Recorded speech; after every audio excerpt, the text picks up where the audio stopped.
This is the Unstarving Musicians Podcast. The podcast features conversation for musicians of all types and genres, a curation of expertise intended to help all musicians be better at marketing, business, the creative process, and all the other things that empower us to do more of what we love, make music.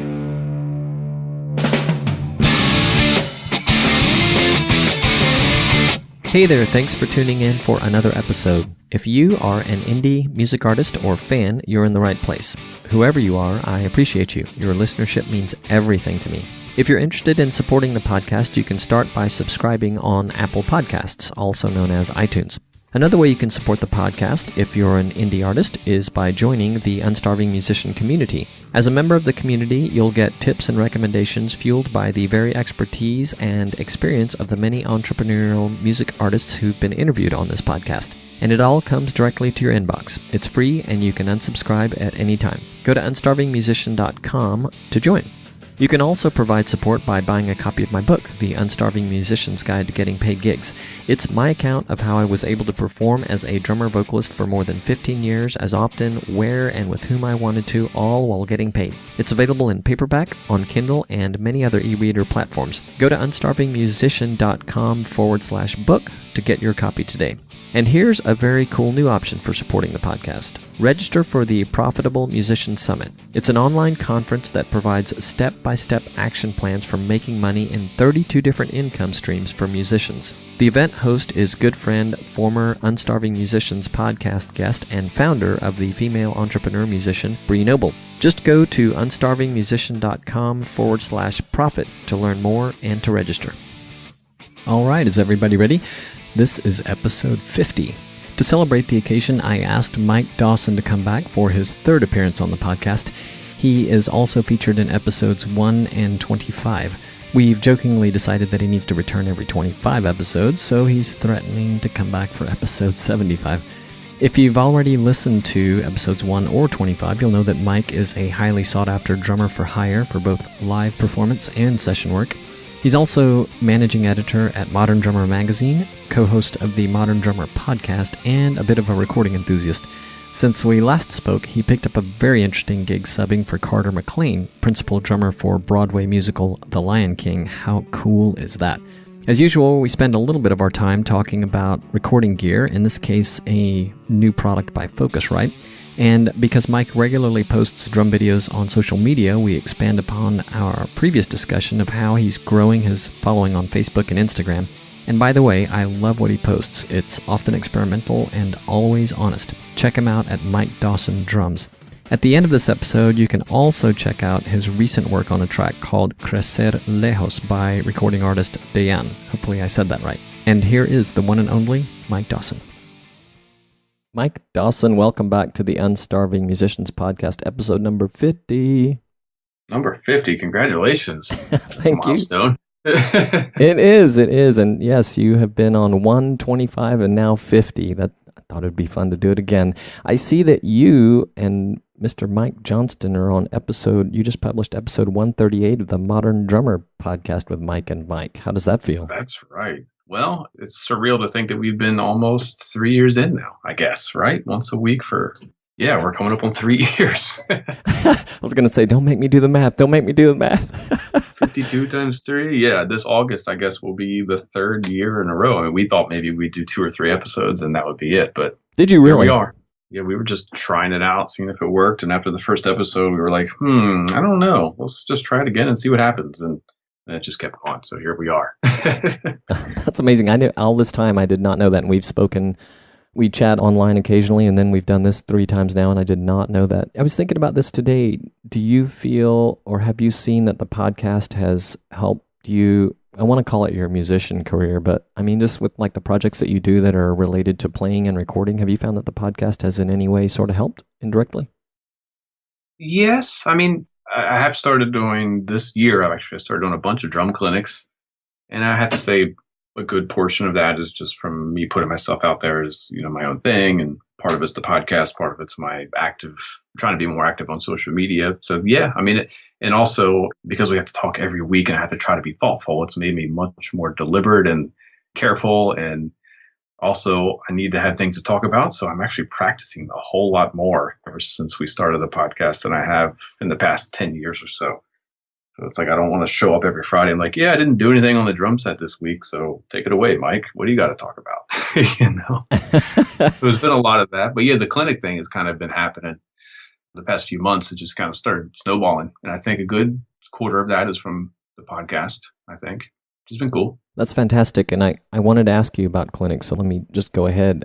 I think that when we did episode 25, I feel like you kind of had your eye on doing more clinic work, but how is that going? Are you enjoying it? Is it what you expected? And refresh my memory as to, is this in any way like a first for you that you're doing these?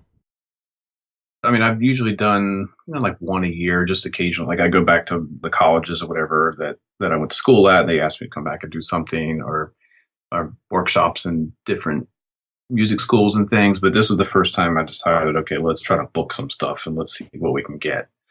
Do I like them?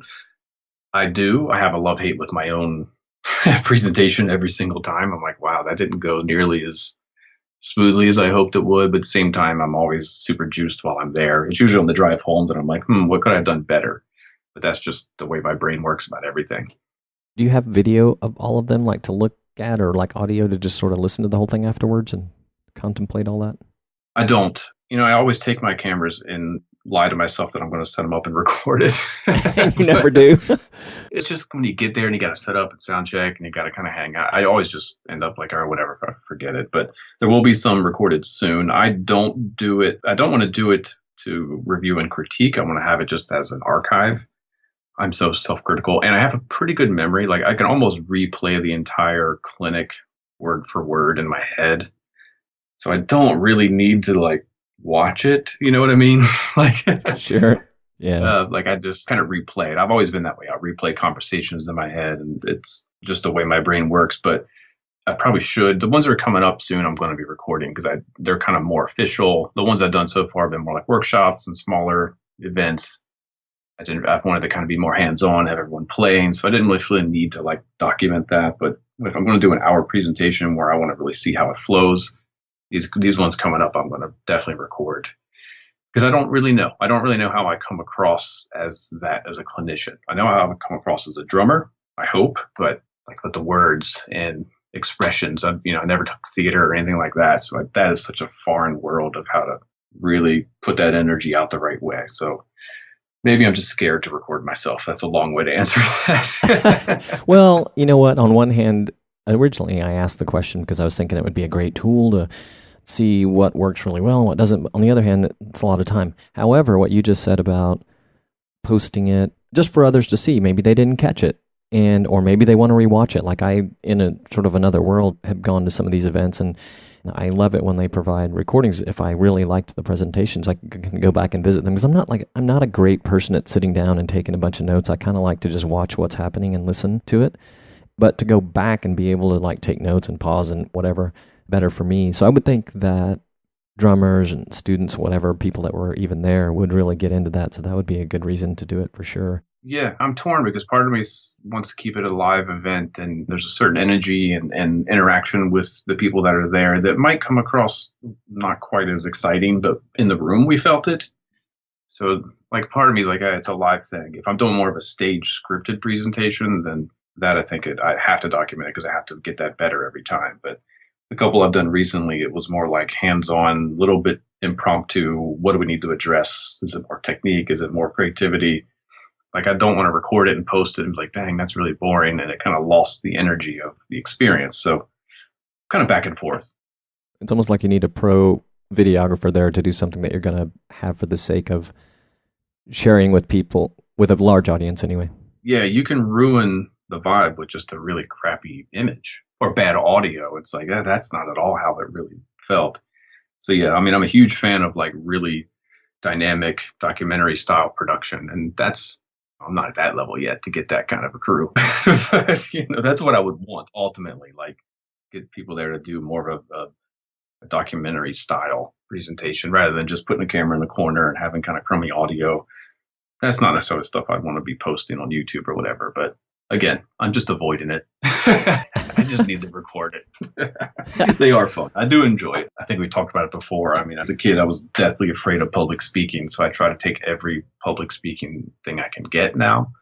But there's still that side of me that's like, yeah, you're not really that good at it yet. So hold your horses. I just posted or drafted rather an email. It's going to go out tomorrow to a small audience that I work with about presentations, which will sort of segue nicely, I hope, into the question about practicing for these and which are harder. But I was on a mastermind call with some marketers recently, and a friend said that her public speaking gigs were causing her a lot of anxiety, so she was going to do all this stuff to try and fix it. And I asked her if she practiced them, and just pointed out the obvious that practicing would definitely take most of the anxiety away, right? Because you know the material really well. And in writing this email, I likened it to musical performance. It's the same principles. If you go in and don't really know your stuff, of course it's going to be if you care, it's going to be nerve-wracking, or you're going to get anxiety. So there are two different types of these things that you're doing. There are workshops and clinics, right? They're kind of two different animals. Is that right? In general, I mean, I kind of have a little bit of aversion to the clinic title because I don't want to go out and just do 45 minutes of me just playing and demonstrating my skills or whatever. Like, that's not my vibe. I like more interaction and kind of a little bit more of a flow based on who's there. So I kind of have like currently, half a dozen topics that might go in with one agenda, but then I see who's there and the type of players are there and the age group and all of that. And it might take us in a totally different direction. And that happened last week. I was going to do a clinic entirely on how to practice improvisation and creativity based on the things I've been doing for my own practice. But one of the guys, when he first walked in, he just came straight out of a recording session and he was talking about how painful the click track was. It's like, okay, well, we're going to do this whole workshop on my timing exercises. So it was a totally different curriculum. I already had it planned out for a different clinic weeks before. But like, all right, well, we're going to do that. And I didn't do any of the creativity improv stuff. I kind of, yes, they're different, but in general, I think unless I'm going to be playing some huge festival where it's impossible to get someone on stage or to have them be involved, I want it to always be at least a little bit more hands-on. So I encourage people to bring sticks and pads and that kind of thing. Well, how did the change in theme go over?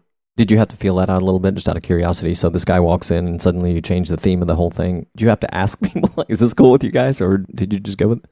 It was just clear that was just what was going to be effective for this group. I mean, it was a older group, kind of more serious. I could tell they all had years of experience, but maybe hadn't focused on those skills that I think are really important: timing and subdivision and accuracy, and just stuff that most drummers just don't set aside time to practice as much. I didn't feel like it would have been valuable for me to go into all this improvisation lessons when there wasn't a lot of people there. So one of the guys there was just reeling because he had trouble playing with a click track. I'm like, all right, well, let me give you a bunch of exercises. We're all going to play along, and I'm going to have you come up with a kit, and we're going to do all this stuff, kind of get you in the mindset of where are your weaknesses and your timing. I think it was the best choice. Everyone there seemed to be really engaged. So yeah, I just kind of felt that out. My intuition said, go that way. And I don't think anyone knew that I changed the script on them. No, like that's good. There was no preemptive, like, we're going to do improvisation. No, we're not. I just went in like, that's what I wanted to do. But very quickly, I'm like, nope, let's do this stuff. It'll be more valuable for everyone. So I was going to ask how you prepare for these, or how are you practicing these workshops or clinics, whichever category they may fall into. And then maybe you do a lot of stuff to prepare. And I'm not talking about the playing bits. I'm talking about just like the flow of the presentation and being aware of your time. I know that you're, from listening to a recent episode, you're very conscious about these guys that are hosting it. You don't want to necessarily keep them there all night, but you also want to give time for Q&A. What are you doing to practice that whole part of it?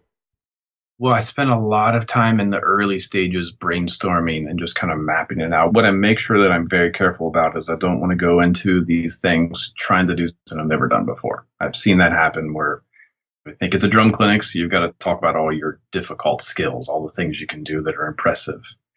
But I don't play music that demands that. So for me to go in and say, all right, I'm going to do a 10-minute drum solo and I'm going to throw in all my licks and chops and give you all these really complicated independence exercises, even though I might have some of that stuff in my background.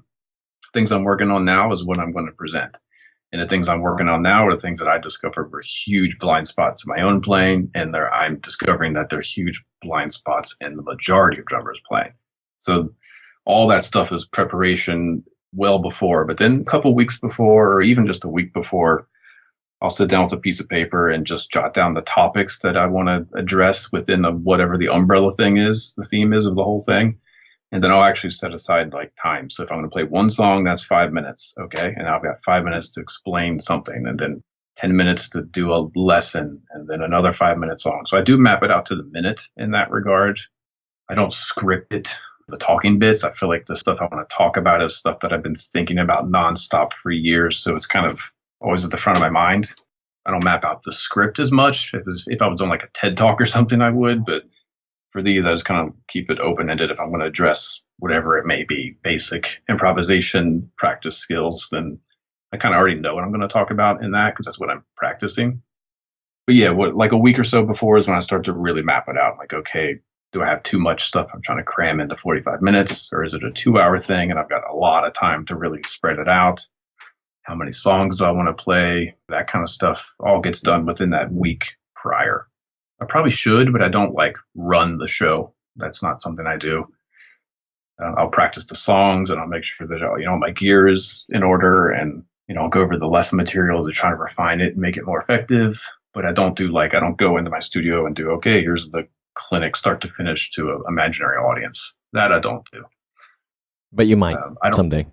Maybe, but I try to keep my vibe interactive. So sure, if I kind of can feel it out, if I'm going over their heads, then I can know right away, okay, bring it back.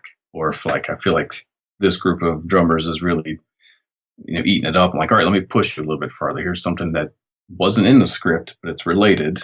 And this is a different, like at one of the clinics I did recently, we played clapping music by Steve Wright. That was not in my plan, but I just felt like they needed that extra thing to kind of push the concept home of, we were talking about multiple pulses, how something can be felt in 3 versus 4.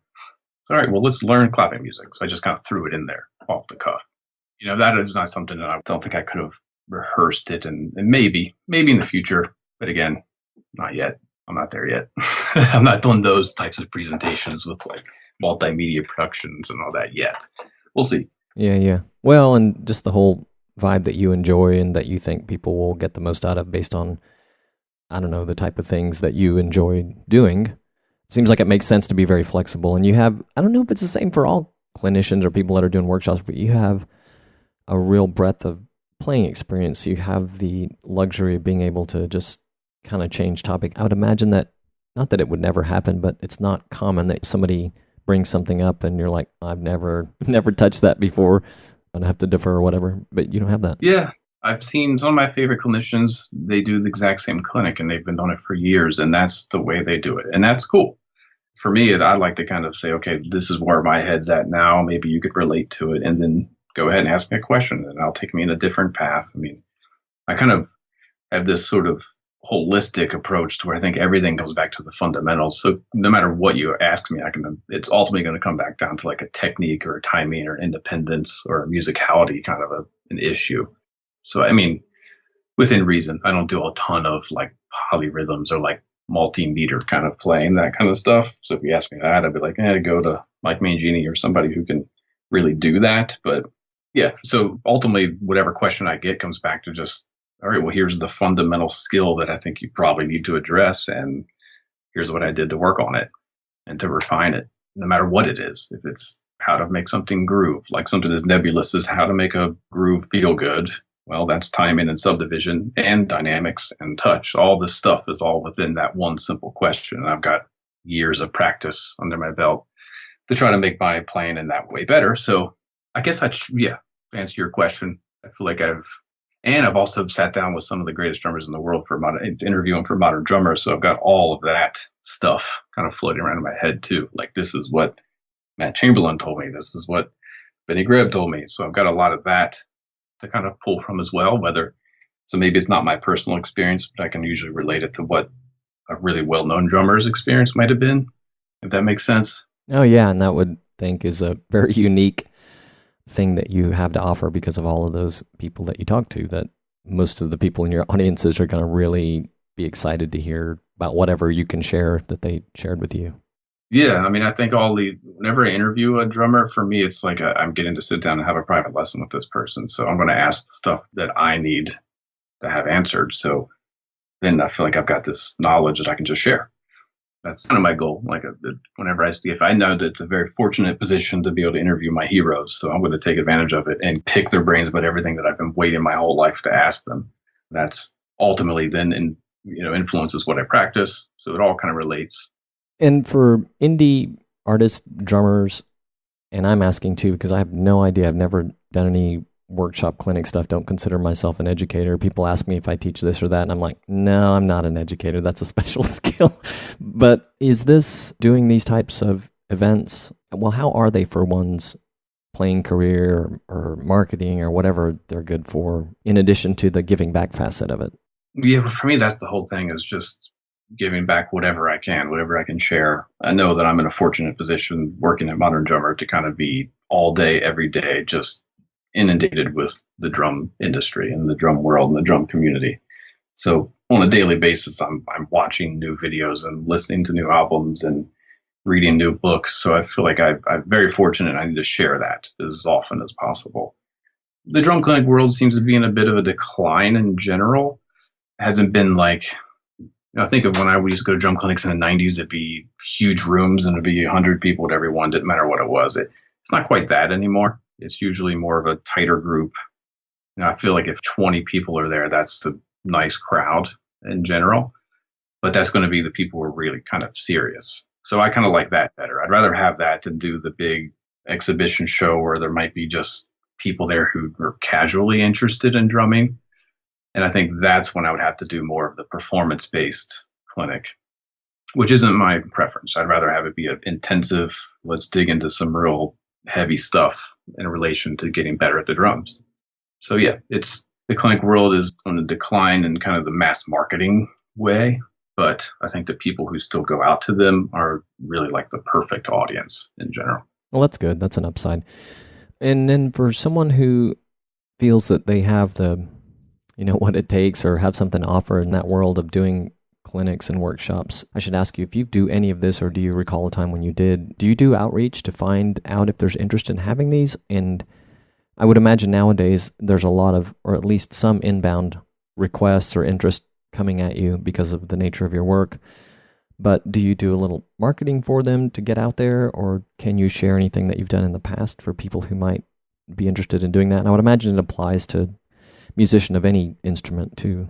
Yeah. Early on, the clinics I did earlier in my career were going, like, if my friend got a teaching job at a major university, he would bring me in to do a drum clinic. So it was more like just a network I already had of accomplished musicians in different worlds, jazz or whatever, and they get a teaching gig and like, why don't you come in and work with the drummers for a day? So that was the early stuff, but that's like going back 2004, 2005. But for me, all the stuff I've done in the past year has been based on social media stuff. I've had posted since I've been posting videos every other day, probably is my frequency.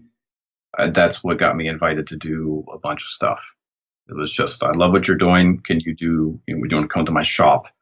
Or I'm doing this festival this weekend, which will, I guess, have passed by the time this airs, but entirely based on the person producing the festival was like, I love what you're doing on Instagram. I want you to be one of our clinicians for this festival.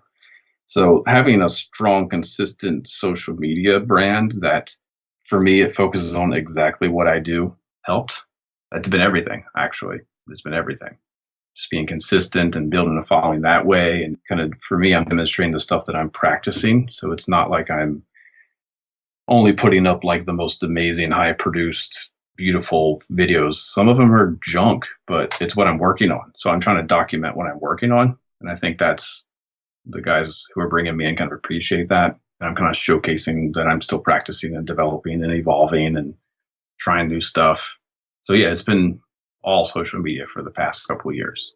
Well, that's a great thing to share, and it makes perfect sense. So nowadays you're posting something every other day, and these are short clips for the most part, right?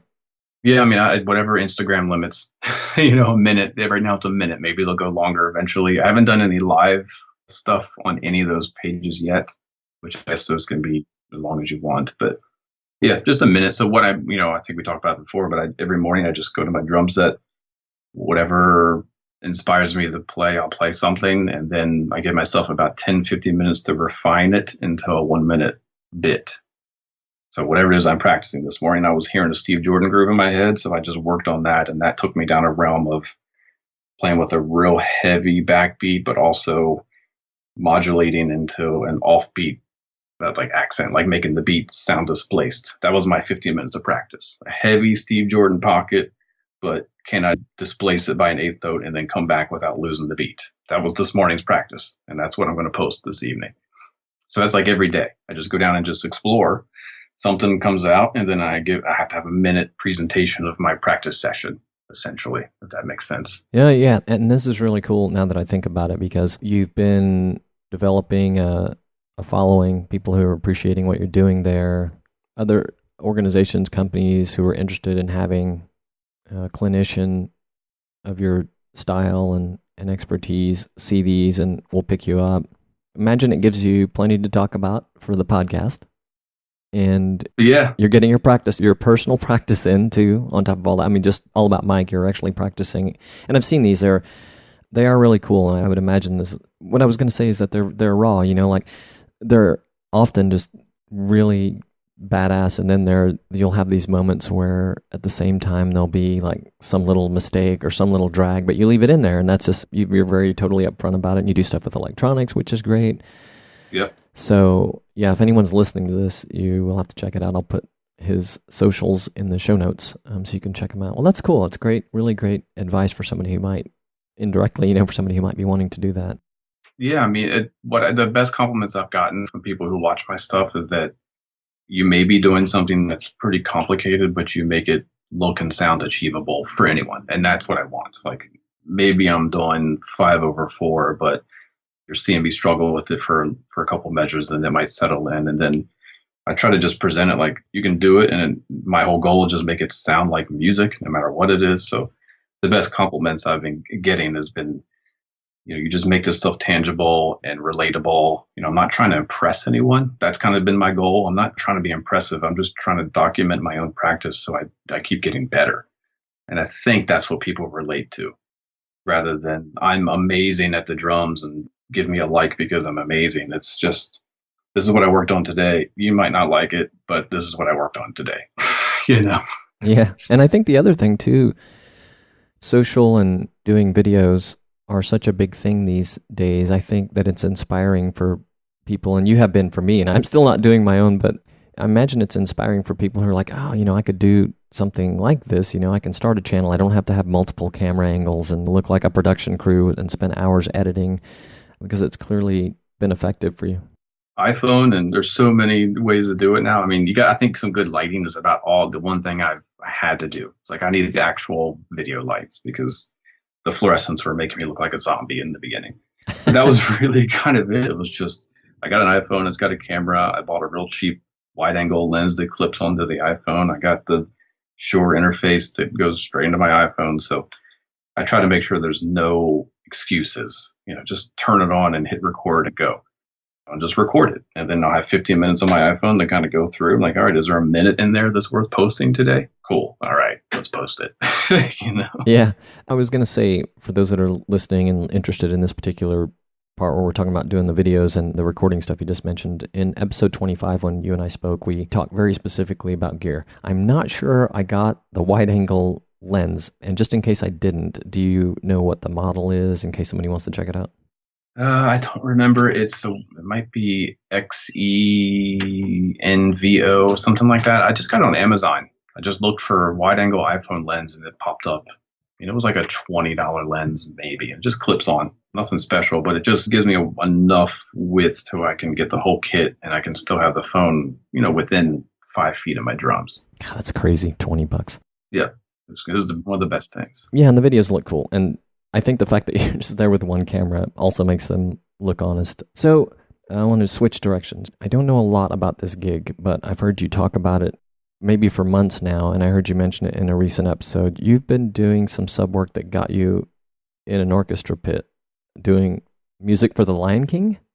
Exactly. And this is another case where the social media page is what got me invited to do that. So Carter McLean, who's the principal drummer in The Lion King on Broadway, he's a friend, personal friend. I interviewed him for the magazine a couple of years ago, and we just became friends.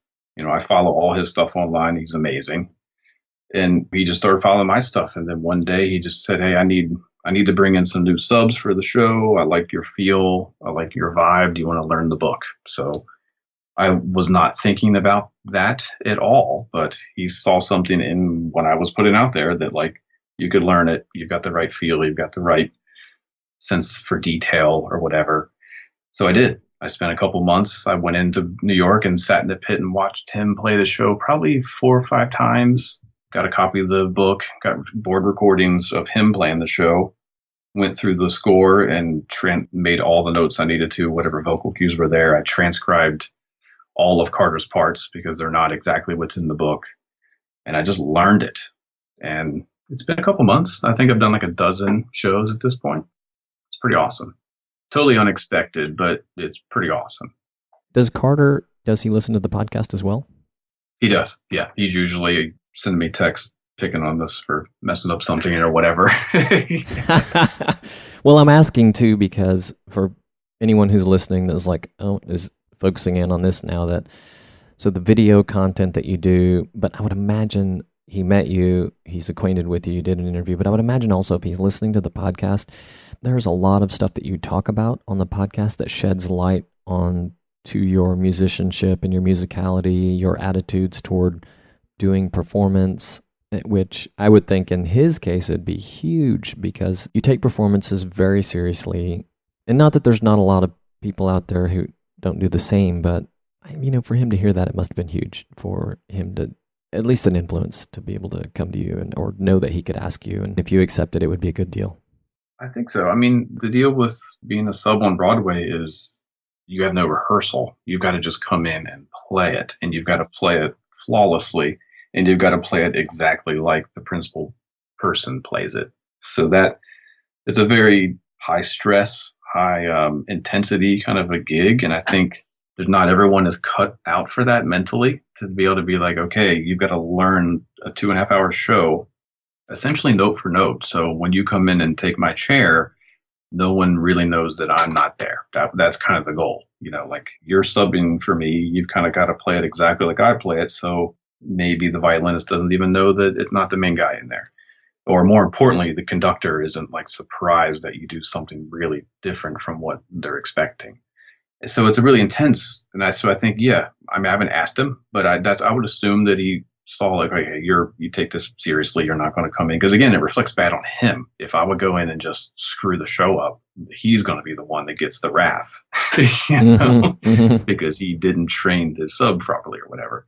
So yeah, I can imagine if I had a full-time gig on Broadway, bringing in subs would be pretty stressful because they've got to come in and be cleaners. They've got to be perfect. Not to say that my first show, there wasn't a couple near train wrecks, but I feel like I got all the primary stuff, learning little cues that maybe a couple bass drum rolls that you really can't learn when they come in until you're there doing it. And just the intensity of the moment of put the inners in and now you're the one playing the show the first time, that is incredibly overwhelming and surreal. It was almost like an out of body experience to be like, oh, what am I doing? I'm playing a Broadway show right now. This is crazy. I can't imagine. Well, and to go back to just sort of taking the fact that it's a Broadway production out of it, anyone who's listening, and whether you're thinking about, well, I'm never going to do that, but all these things that we've talked about that you've been doing, social media, the podcast, the way that you do the videos, the networking, it all culminated in this thing. And so it could have been any gig for some other person, but what a really cool thing. And are you going to do more of them? Yeah, I mean, I'm on his list of subs. I mean, I played 2 this week. I don't have any more on the books, but usually, a week or so ahead of time, he's like, hey, can you do Sunday afternoon or something like that? So that's so great. Yeah, I mean, I feel like I've gotten to the point now where I'm comfortable. The flight tendency of me wanting to be like, I'm not the right guy. I think I'm past that. Because those first couple shows, you're like, dang, this is intense. If it's going to feel like this every time, like I don't need this stress in my life. Now I've kind of learned the show, like everything down to like when do you grab the other mallets, and and what dynamics does Carter play it at, because I can't play it at my dynamics. I've got to play it at Carter's dynamics. So all of that in the first few times, it was just, by the end of it, I was like, I need to go to bed. Like, this is exhausting. I can imagine. But yeah, now I'm kind of like, all right, in the flow, it's comfortable. I don't feel like anything's going to fall off the rails at any point now. So now just kind of refining and getting better at it.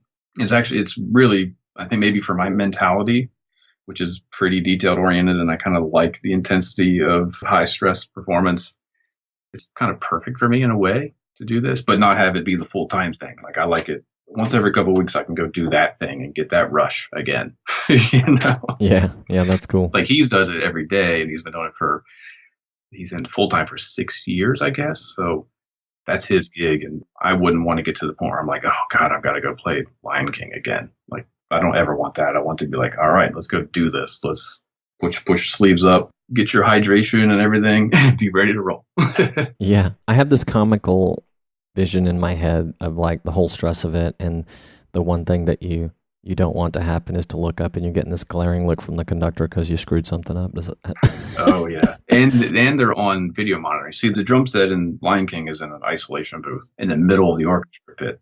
So I'm in the pit, but I don't see anyone. I see a little bit of the bass player's head and the conductor's feet, but I have 2 monitors. So if they're trying to get my attention, it's like 4 eyeballs just burning at me. Oh my God, the stress. It's an experience. But yeah, all of that came about. I mean, maybe in the back of my mind, I thought when I first met Carter, like, oh, that'd be cool to maybe want to get on the sub list, but I never wanted to cross that line. When I met him, I was a journalist. I was interviewing him, the artist. I didn't want to cross that line. Like, yeah, we'll put you in Modern Drummer, but how about getting me on the sub list? Like that, yeah, that's dice.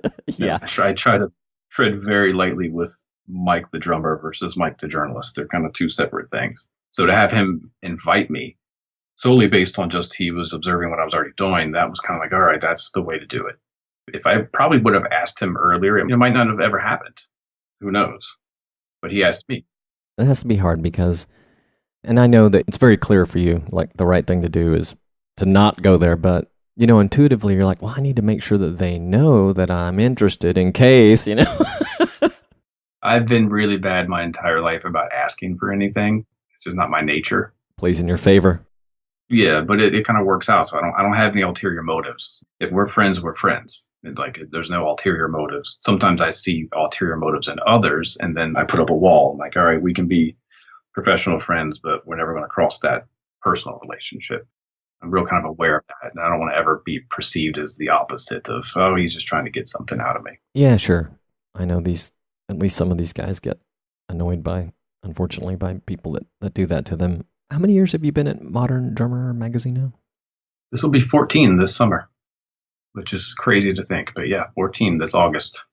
What is the most unusual or polar opposite, if you can think of a scenario, of a guy that's kind of like you that works in the music industry and is a musician and kind of has this nice symbiotic relationship's not quite right, but you know what I'm getting at is like at Modern Drummer, it's kind of cool for you. I mean, you've worked really hard to be the player that you are, and you do all this other stuff on social media, but then you have this cool career with Modern Drummer that also feeds into the networking and making friends with some people that, they might ask you to sub for Lion King or something. Do you have right.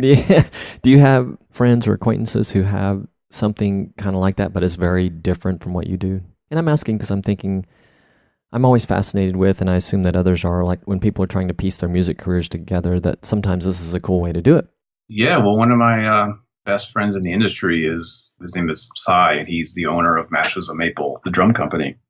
So he started making drums when he was a teenager and making really amazing drums as a teenager. Just went full in. At one point, he was living in a storage unit and making drums in the storage unit. It was just kind of crazy. Dang. But so he's got that company, and he focused a lot of time and effort and money into building that brand. But then because he's so fun to be around and he's just such a real dude, he's turned it into, he's a drum tech. He drum tech the latest Foo Fighters record and the Queens of Stone Age record. He now has his own production company. So he's doing a lot of tour managing or production managing for like big tours, Walk the Moon. He's got a lot of bands that hire his company. And he ended up playing percussion with Arctic Monkeys for a couple dates in Europe. Just, they were like, hey, you're coming on stage, play the shaker and play the tambourine, because they just want him to be around. He's just so fun and cool.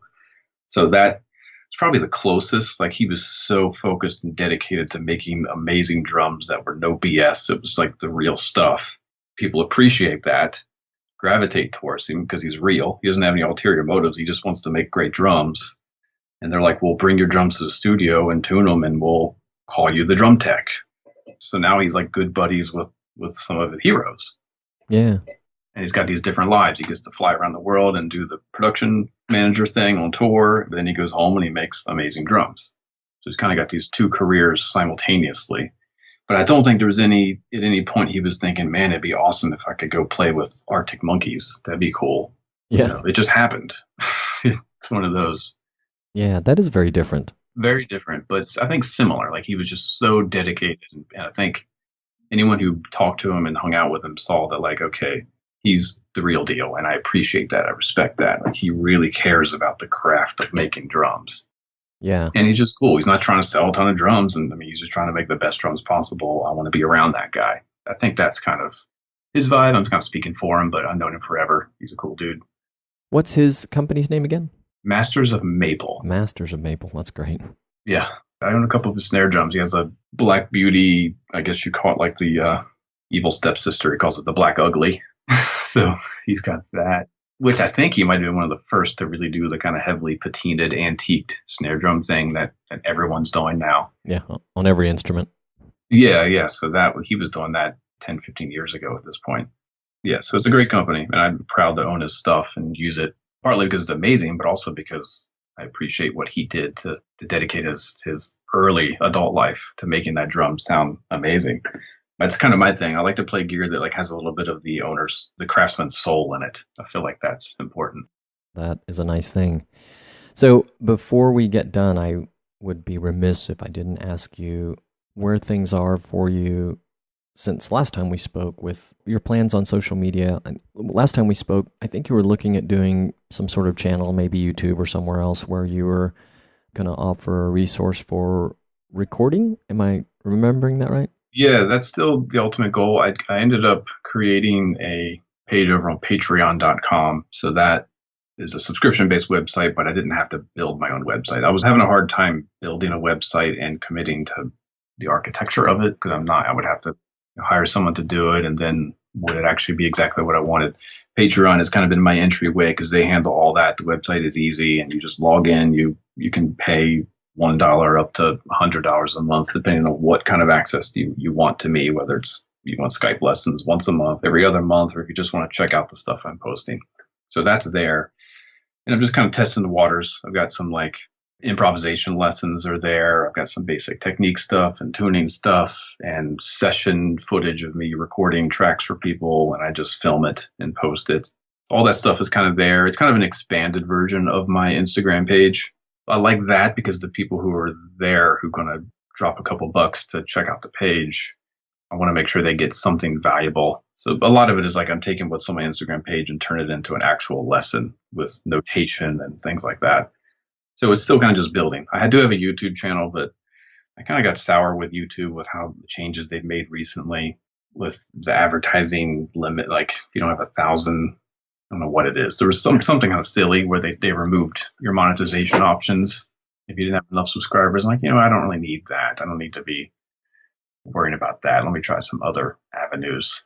It's still there, and I still post to it, but I'm not trying to make YouTube a revenue stream at this point, if that makes sense. So if somebody wants to see the stuff you're doing on Patreon, they just go to patreon.com and search for you there? Or? Yeah, patreon.com, and it's just Mike Dawson Drums.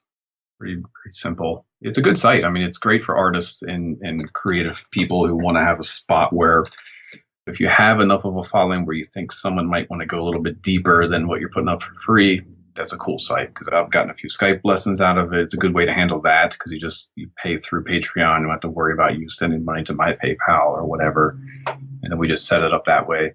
It's going to be growing. My original plan was to do full courses on there, and then also content that'll become a record, a full album. So that's all kind of in the works. I'm just waiting to get, once the Patreon numbers reach a certain point to where that investment makes sense. So I'm just trying to keep it like within, what's the budget restrictions of what I have. Like I don't want to invest in more cameras and all that until it will pay for itself essentially. So you can kind of set your goals. Maybe it was 100, I can't remember. But once you get a certain number of Patrons, then it's like, all right, now we're going to release this content, which could be courses or make a record, that kind of stuff.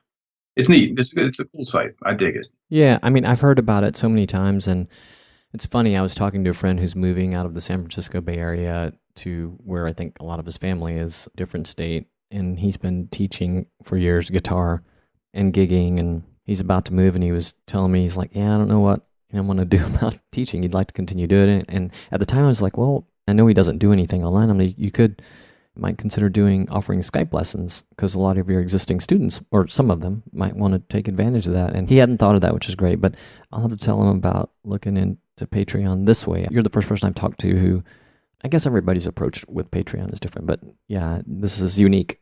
It's kind of open-ended, and I think what I like about it the best is it's essentially a blog. So you can add videos, you can add images, or just straight text. So you're not kind of like locked into this YouTube. It has to be video. I mean, some things don't need a lot of video, but you can still give a really good piece.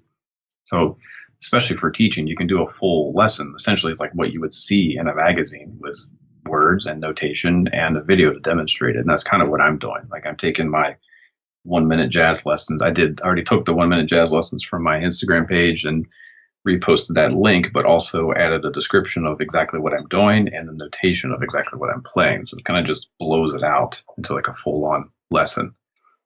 That's cool. Very It's cool. pretty neat. Yeah, I think for teachers, it's a good site. Or if you're just into creating stuff, I mean, visual art, videography, it's kind of open-ended. It's been cool. Hopefully it sticks around and they don't end up being crooks.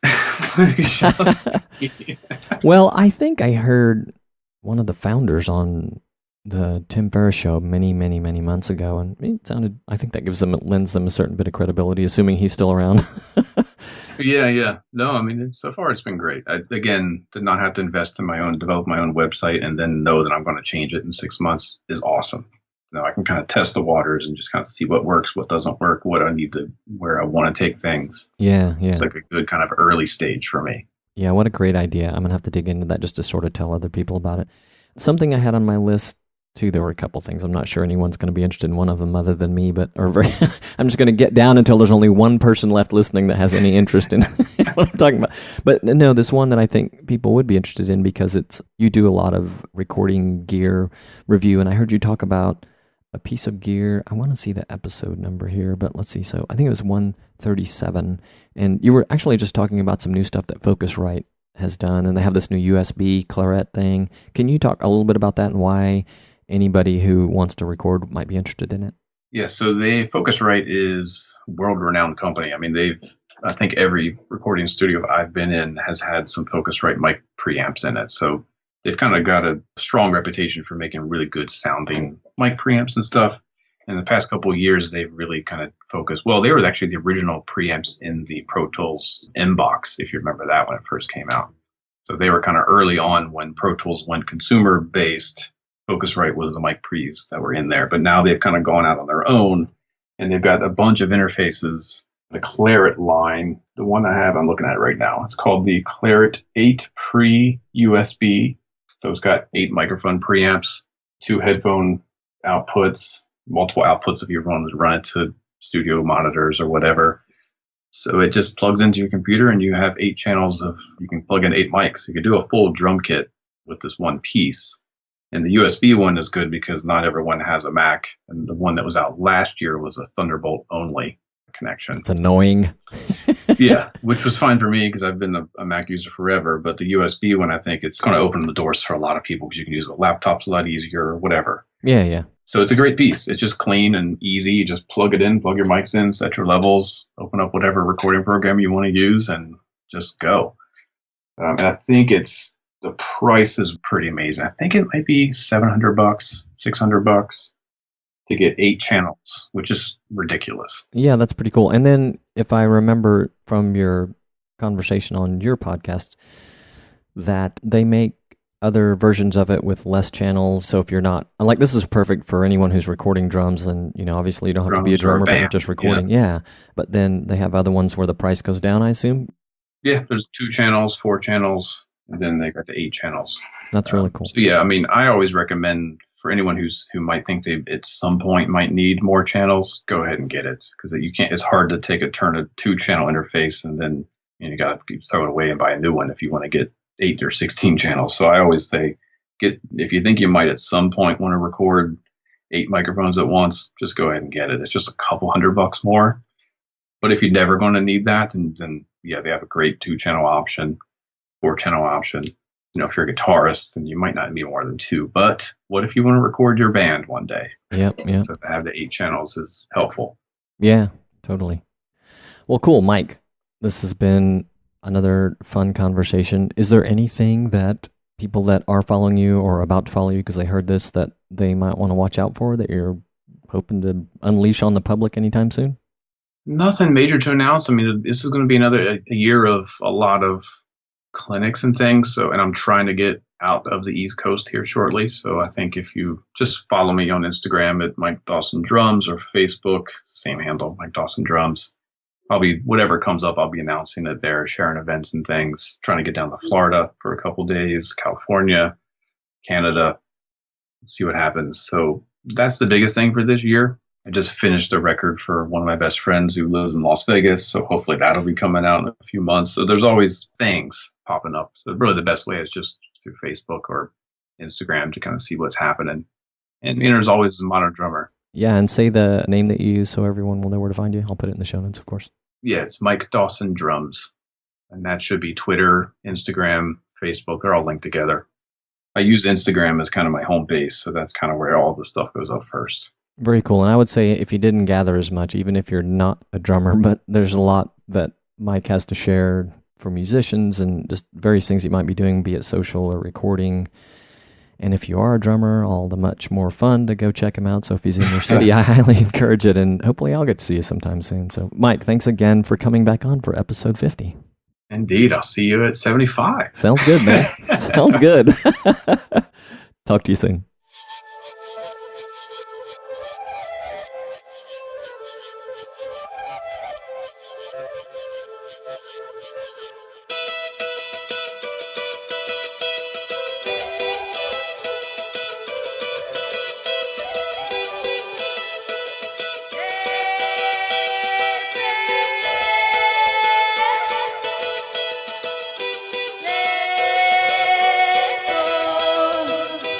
Duele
Hey, thanks again for listening. You are the reason I do this. If you enjoyed this podcast, please subscribe wherever you get your favorite podcasts. Please tell a friend. And if you're so inclined, please leave a review. This episode was sponsored by the Unstarving Musician's Guide to Getting Paid Gigs, How to Get Booked and Paid What You're Worth Over and Over Again, available on Amazon, and as a standalone podcast called the Unstarving Musician's Guide podcast. You can also learn more about the book and companion podcast at unstarvingmusician.com/book. Would you like to get a short email from me about once a week with expert tips and insights, musician resources, and anything else I come across that might make your artistic journey better and brighter? If you're a gigging musician or recording artist, songwriter, or touring professional, perhaps struggling to get your music out to the world, this could be the thing you need. Pop over to unstarvingmusician.com to sign up. It's free. I'll send you an occasional email, no crappy spam, and you can unsubscribe at any time. The Unstarving Musicians podcast is edited for sound and content quality by Juan Perez. The intro-outro music is Alarm Clocks, written and performed by the band Redwood. That's me on drums. Be sure to visit the show notes for this episode for links and exclusive tidbits and offers pertaining to the episode. You can find them at unstarvingmusician.com/podcast and possibly on your favorite podcast app. It depends which one you're using. Lastly, visit unstarvingmusician.com/resources for cool stuff that I personally use and or recommend to my fellow musicians and artistic types. With much gratitude, peace, love, and more cowbell.